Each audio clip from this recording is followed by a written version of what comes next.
Hello and welcome to Board Game Gumbo. Today we're unboxing Hunted by Barrett Publishing. Hunted is actually a series of games. We have two of them here.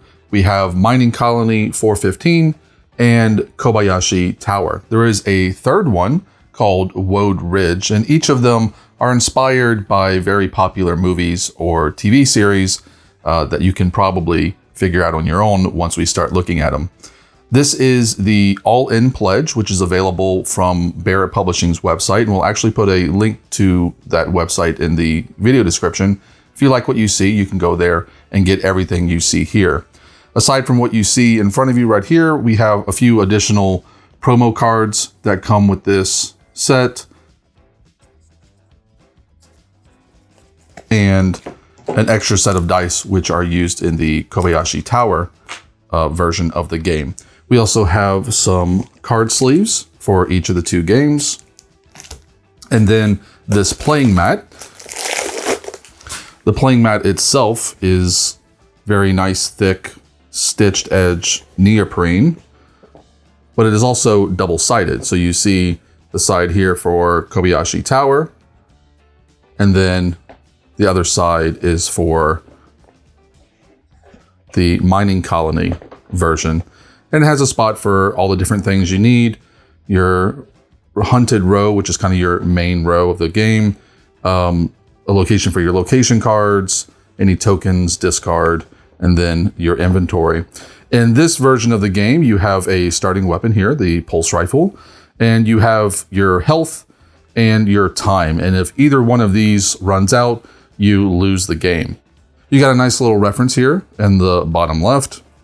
So in all, I really like this mat. I like the quality of it here on the edges and also everything that they actually put on it. It's very nicely done. Let's go ahead and look at the games themselves, and we'll start with Mining Colony here. Both games use very similar mechanics, although I will unbox both of them. I'll pretty much just go through the rules on the Mining Colony one. They are both either for 1 or 2 players, and they play in about 15 to 25 minutes. They're push your luck style games where you'll be drawing cards from a deck, and then if you get certain icons on those cards, bad things will happen to you. So you're continuously debating of, do you want to draw more cards or do you want to clear the center of the deck by hiding?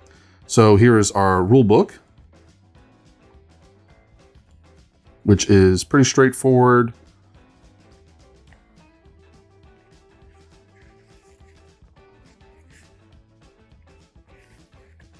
There are different types of cards you can acquire throughout the game, so weapon cards and additional allies that you can find. And then there are location cards, which is essentially your objective, is to get to one of the last 3 location cards, which will be the main fight at the landing pad against the alien queen.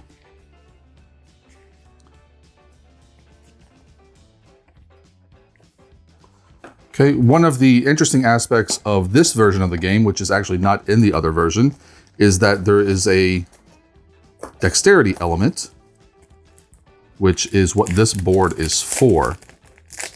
So whenever you fight an alien in this version of the game, you are going to have to flick discs representing your different types of ammunition to actually deal damage. And depending on the difficulty, whether you're playing on hard or normal, the area that you have to hit changes. And what you'll simply do is, say you're playing on normal, you'll put the cards like this and you'll actually put it in the top of the box. And then now when you are fighting an alien, you have to flick your tokens into the box, and they have to at least break the edge of that circle in order to do damage. Got a couple little tokens in here. This is just to track your health and your time and other game elements. Here's our deck of cards, which is most of the game itself, but here are our other tokens. We go and take a look at those, as well as our character board. So if you don't have the mat, you have this character board, and this is where your little cubes will come in, and it's double layered, as you can see. So the cubes will actually sit down into the recesses and not slide along the board. And then you'll have another one to track your time. The tokens themselves, you have sort of standard shots here.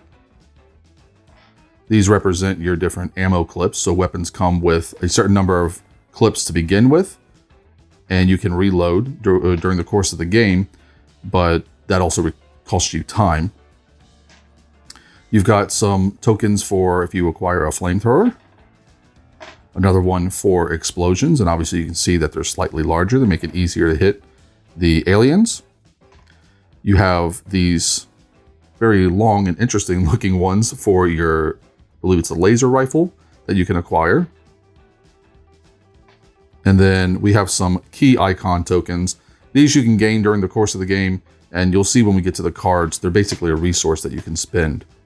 Finally, you have your health token. So aside from fighting aliens, you may have to make different checks throughout the course of the game, and that's when you'll use these tokens using the same basic principle of flicking it into the box and trying to hit the circle. So say I drew a card, and there's actually 2 tokens here, as you can see. As you get more damaged, you have to use the smaller of the 2 tokens, which you see here. So as you progress during the game, you may draw a card that requires you to make a skill check. And for that, if you're at 6 health, you're using this larger token and you're trying to do something like that. That means you have succeeded and you either avoid a negative penalty or gain something. More sort of basic shots here. You start with this token, which allows you to retoss once throughout the course of the game. And I believe you can acquire it again through different cards in the game. But let's go ahead and take a look at our card deck. So we have a reference card here. Again, this is also on the mat if you get the mat, so you don't really need to hang on to this or have it near you because it's just going to be printed there.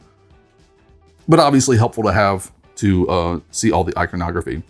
So here are the different cards in the game, and this will make one large deck while you play.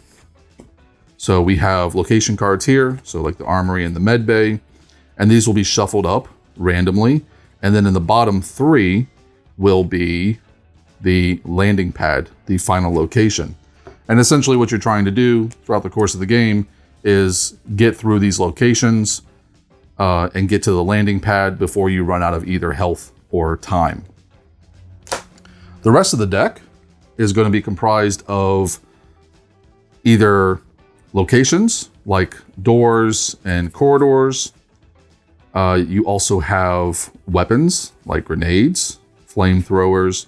Then of course there are aliens. They come in different values, and this is what you have to, this is how many tokens have to land in the target circle in order to defeat them. Damage is persistent, so say if you were fighting this guy and you only do 1 point of damage, that 1 point of damage will stay on him, and then you can attempt to fight him again. Problem is, every time you make an attack, it costs you 1 time. Additionally, if you attack an alien and don't defeat them, they do a point of damage back to you in between your rounds. So, and then there are things like med kits, control panels, ammo. Ammo allows you to gain another clip token for your pulse rifle, so you can have more shots in it. And then you have the allies. So the allies work 2 different ways. When you acquire them, they're worth points. So you do score points at the end of the game. Just succeeding at the game is pretty tough, but then you do have a point scoring mechanism.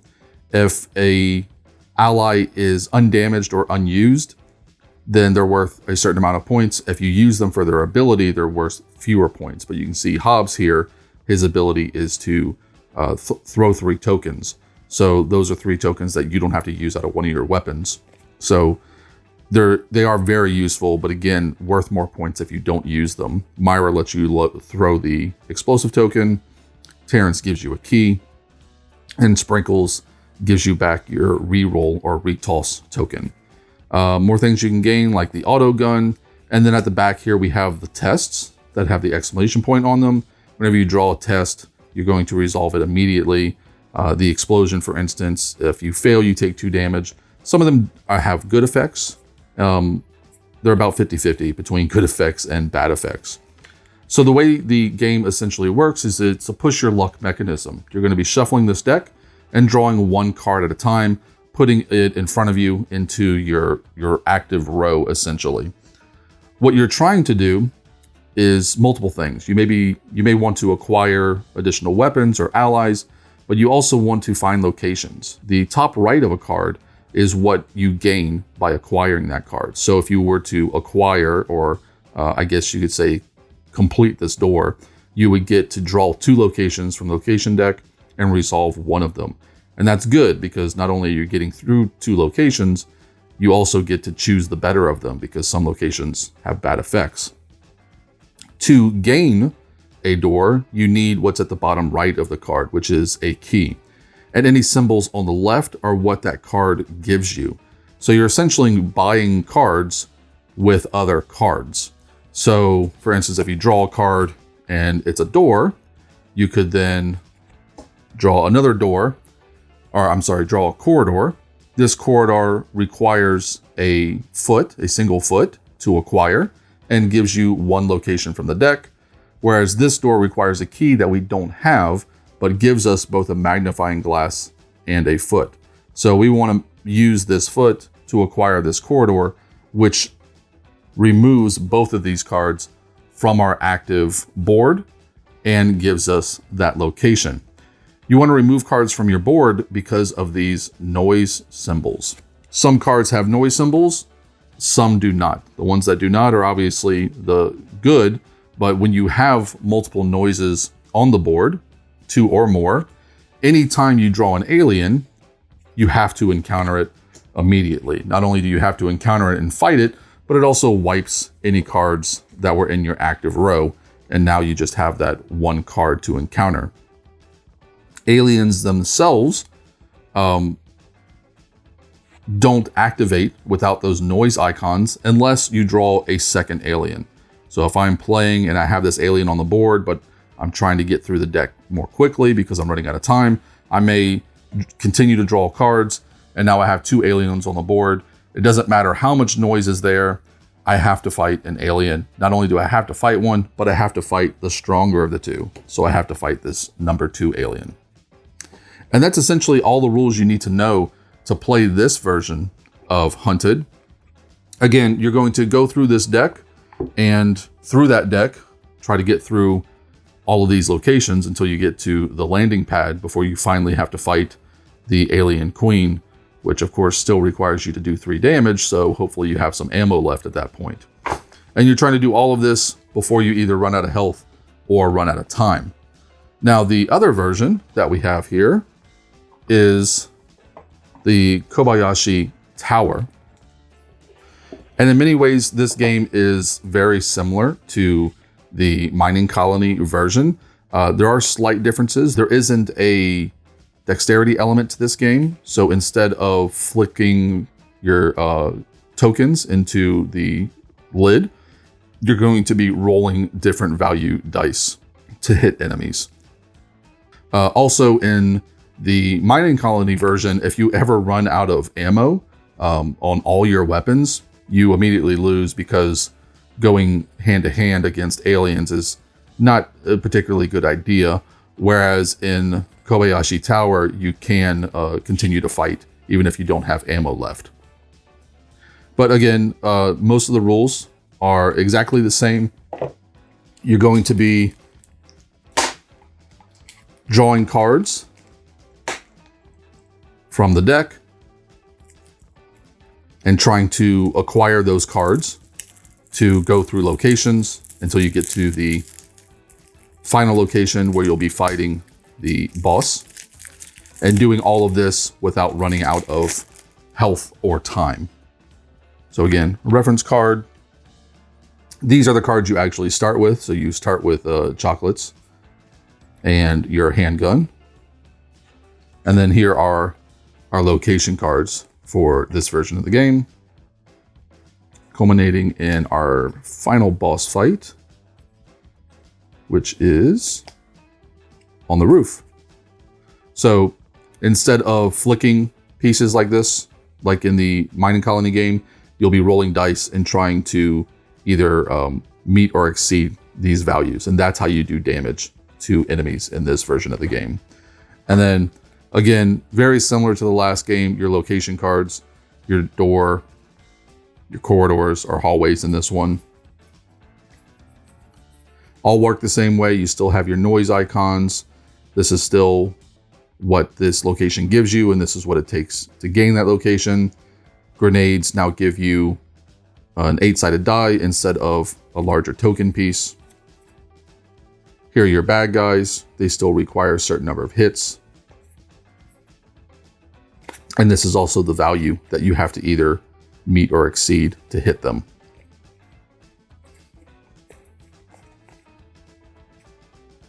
And here are some of the allies or crew members that you can acquire, some of your items.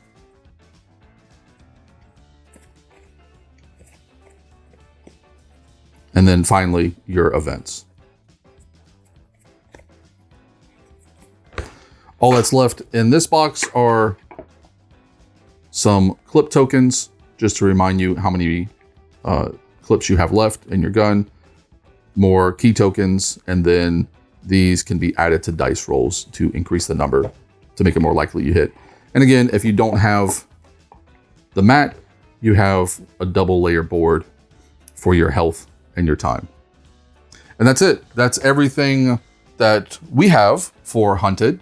As I did mention that this is an all-in bundle that you can get at Barrett Publishing's website, and we will put the link in the video description. Also, the third of this series is currently on Kickstarter, hopefully, by the time this video airs, and we'll put a link to that one in the description as well.